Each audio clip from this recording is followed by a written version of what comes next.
வாழை மீன் குழம்பு செய்கிறது எப்படின்னு பார்க்கலாம். 3/4 கிலோ வாழை மீன் வாங்கி நல்லா உப்பு போட்டு கழுவி சுத்தப்படுத்தி வச்சுருக்கேன். ஒரு பெரிய எலுமிச்சம்பழம் அளவுக்கு புளி ஊற வச்சு வச்சுருக்கேன். மண் சட்டியில் மீன் குழம்பு செய்ய போகிறேன். 2 ஸ்பூன் நல்லெண்ணெய் விடுறேன். எண்ணெய் காஞ்சிருச்சு. கடுகு போடுறேன். கடுகு பொடிஞ்சிருச்சு. 1/2 ஸ்பூன் வெந்தயம் போடுறேன். தாளிக்கிறதுக்கு சின்ன வெங்காயம் கொஞ்சம் போடுறேன். வெங்காயம் நல்லா பொன்னிறமாக வந்துருச்சு.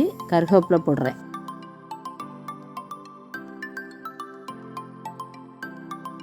பத்து சின்ன வெங்காயம் நறுக்கி வச்சுருக்கேன், அதையும் போடுறேன். 10 பல் பூண்டு போடுறேன்.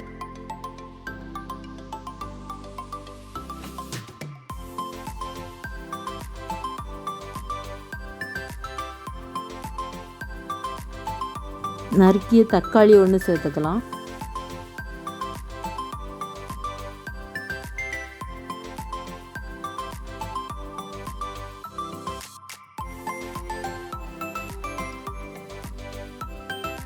வெங்காயம் தக்காளி நல்லா வதங்கிருச்சு. இனி 2 ஸ்பூன் மிளகாய்த்தூள், 2 ஸ்பூன் மல்லித்தூள் போட்டு நல்லா கிளறி விடணும்.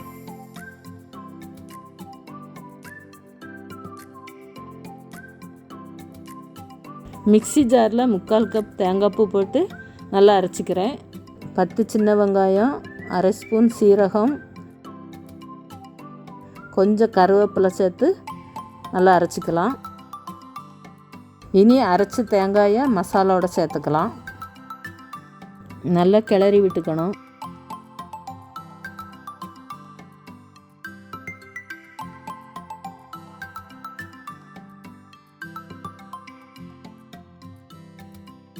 ஊற வச்ச புளி தண்ணியை சேர்த்துக்கலாம்.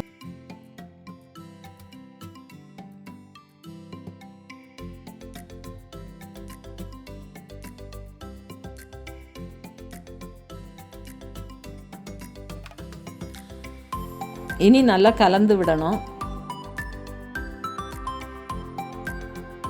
நறுக்கிய பச்சை மிளகாய் 5 போடுறேன்.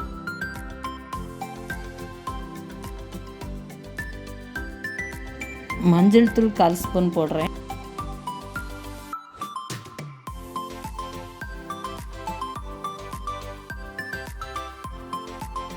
தேவையான அளவு உப்பு போடுறேன். குழம்பு பச்சை வாசனை போயிடுச்சு.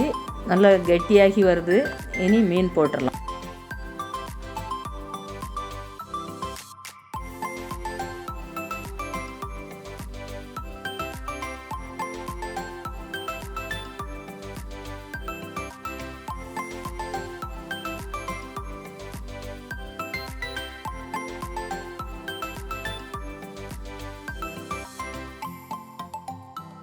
பத்து நிமிஷம் குழம்ப மூடி வச்சிடலாம்.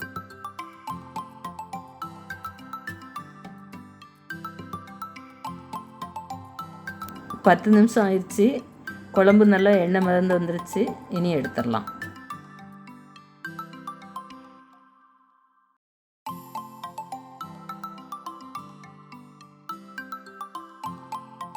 டேஸ்டியான வாழை மீன் குழம்பு ரெடி.